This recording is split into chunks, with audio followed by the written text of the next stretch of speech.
Bismillahirrahmanirrahim. Assalamualaikum warahmatullahi wabarakatuh. Perkenalkan, kami dari Universitas Muhammadiyah Palopo, Fakultas Komputer Teknik Pertanian dan Kelautan, Prodi Rekayasa Perangkat Lunak. Video ini dibuat untuk menyelesaikan salah satu tugas kelompok mata kuliah Organisasi dan Arsitektur Komputer dengan dosen pengampu Sarir SPD MPD.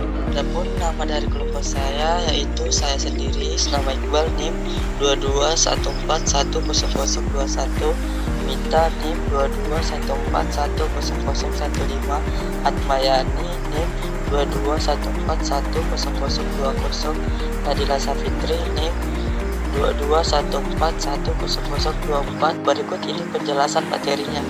Assalamualaikum warahmatullahi wabarakatuh. Di sini saya akan menjelaskan tentang arsitektur komputer. Apa sih itu arsitektur komputer? Arsitektur komputer itu berkaitan dengan atribut-atribut sistem komputer yang terkait dengan programmer, set instruksi, jumlah bit yang digunakan untuk penyajian data, mekanisme input dan output, pengelamatan, addressing, teknik quest. Assalamualaikum warahmatullahi wabarakatuh. Saya akan menjelaskan apa itu organisasi komputer. Organisasi komputer berkaitan dengan unit-unit operasional dan interkoneksinya yang merealisasikan spesifikasi arsitektur. Contohnya, kontrol signalis, interface, dan memori teknologi. Saya akan menjelaskan bagian struktur pada komputer.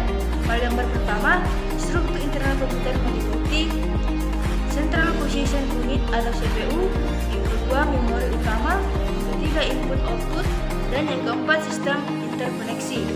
Pada gambar yang kedua, struktur internal pada CPU yaitu kontrol unit, aritmetika dan logik unit, yang ketiga register, dan yang keempat CPU interkoneksi. Assalamualaikum warahmatullahi wabarakatuh. Adapun operasi komputer yaitu pada gambar pertama komputer sebagai fungsi operasi pemindahan data. Gambar kedua, operasi penyimpanan data, sementara gambar ketiga dan empat, fungsi komputer sebagai fungsi pengolah data. Assalamualaikum warahmatullahi wabarakatuh. Di sini saya akan menjelaskan tentang komponen komputer. Fungsi komputer didefinisikan sebagai operasi masing-masing komponen komputer.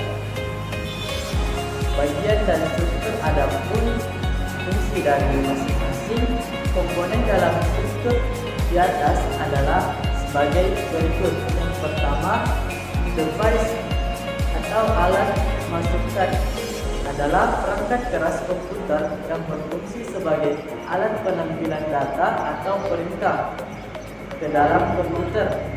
Contohnya itu seperti keyboard. Dan yang kedua, output device, alat keluaran, adalah perangkat keras komputer yang berfungsi untuk menampilkan keluaran sebagai hasil pengelolaan data atau keluar, dapat berupa hard copy dalam bentuk kertas, soft copy ke monitor, ataupun berupa suara. Di sini juga saya akan menjelaskan port pada sistem komputer. Port adalah suatu celah atau pintu lubang pada sistem komputer. Pada jalur sebagai jalur transfer data, pada sistem komputer terdapat dua jenis port, yaitu port fisik dan non fisik. Port fisik adalah soket atau slot atau colokan yang ada pada belakang CPU sebagai penghubung peralatan input dan output komputer, misalnya mouse, keyboard, printer, dan lain-lain.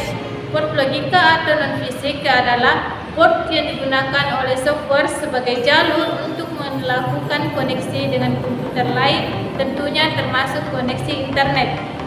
Adapun struktur pada CPU yaitu register, internal CPU unit, interkoneksi, aritmetika and logik, dan kontrol unit. Komponen CPU yaitu CPU merupakan otak bagian sistem komputer. CPU memiliki tiga utama yang merupakan bagian tugas utamanya, yaitu unit kendali atau kontrol unit, unit aritmetika dan logik, serta komponen register.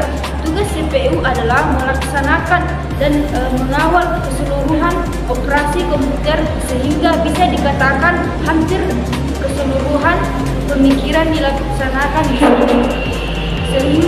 sering dinamakan sebagai otak komputer. Adapun evolusi komputer. Komputer pada generasi pertama pada tahun 1940 sampai 1959, yaitu ENIAC, Electronic Numerical Integrator and Calculator, merupakan generasi pertama komputer digital elektronik yang digunakan untuk kebutuhan umum. Game proposal ENIAC dirancang pada tahun 1942 dan mulai dibuat pada tahun 1943 oleh Dr. John W. Moseley dan John Presper Eckert in the Ford School of Electrical Engineering dan baru selesai pada tahun 1946. ENIAC berukuran sangat besar pada masanya hingga saat ini. Untuk penempatannya membutuhkan ruangan 500 meter. ENIAC menggunakan 18.000 tabung hampa udara atau kedap udara, 75.000 relay dan saklar, 10.000 kapasitor dan 70.000 resistor. Ketika dioperasikan, ENIAC membutuhkan daya listrik sebesar 140 watt dengan berat kurang lebih 30 ton dan menempati suatu ruangan 167 meter. Komputer generasi kedua pada tahun 1959 sampai 1964. Komputer generasi kedua ditandai dengan ciri-ciri sebagai berikut. 1. Menggunakan teknologi sirkuit berupa transistor dan diode untuk menggantikan tabung vakum. 2. Sudah menggunakan operasi bahasa pemrograman tingkat tinggi seperti Fortran dan COBOL. Kapasitas memori utama dikembangkan dari magnetic core drive. 4. Menggunakan simpanan luar berupa magnetic drive dan magnetic disk. Kemampuan dilakukan memproses real time dan real sharing. 5. Ukuran fisiknya sudah lebih kecil dibanding komputer generasi pertama. 6. Proses operasi sudah lebih cepat, yaitu jutaan operasi per detik. 7. Kebutuhan daya listrik lebih kecil. Orientasi program tidak hanya tertuju pada aplikasi bisnis, tetapi juga aplikasi teknik. Pada komputer generasi ketiga pada tahun 1964 sampai 1970 terus melakukan berbagai penelitian. Ribuan transistor akhirnya berhasil digabung dalam satu bentuk yang sangat kecil. Sekuil silikon yang mempunyai ukuran beberapa militer berhasil diciptakan, dan inilah yang disebut sebagai integrated circuit atau IC, yang merupakan ciri khas komputer generasi ketiga. Cincin magnetik kondisi on ataupun off yang kemudian diterjemahkan menjadi konsep 0 dan 1 dalam sistem bilangan biner yang sangat dibutuhkan oleh komputer. Pada setiap bidang memori terdapat 924 cincin magnetik yang masing-masing mewakili 1 bit informasi.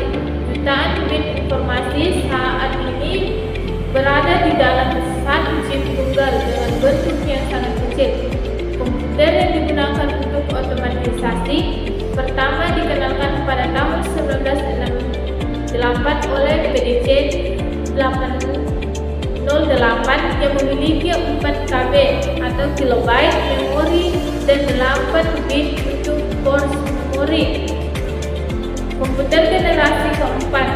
Komputer generasi keempat diantaranya adalah IBM 370, Apple I dan Apple II, PDP 11, Physical, dan Altair yang menggunakan prosesor Intel 8080 dengan sistem operasi CPD atau M atau Control Program for Microprocessor dengan bahasa pemrograman Microsoft Basic atau Beginner's All-Purpose Symbolic. Instruction Code sebagai standar bahwa pada komputer generasi keempat ini tidak satu pun yang PC compatible atau Macintosh compatible, sehingga pada generasi ini belum ditentukan standar sebuah komputer, terutama personal komputer. Generasi kelima pada tahun 1980 sampai sekarang, akhir tahun 1980, IBM memutuskan untuk membangun sebuah komputer personal atau PC secara massal yang pada tanggal 12 Agustus 1981 menjadi sebuah standar komputer PC, dan pada saat sekarang hingga saat ini PC dikenal dengan nama standar IBM PC. Komputer pada generasi ini akan dapat menerjemahkan bahasa manusia. Manusia dapat langsung bercakap-cakap dengan komputer, serta adanya penghemat energi komputer. Sifat luar biasa ini disebut sebagai artificial intelligence. Selain itu juga berbasis Graphic User Interface atau GUI, multimedia, dan multi komunikasi.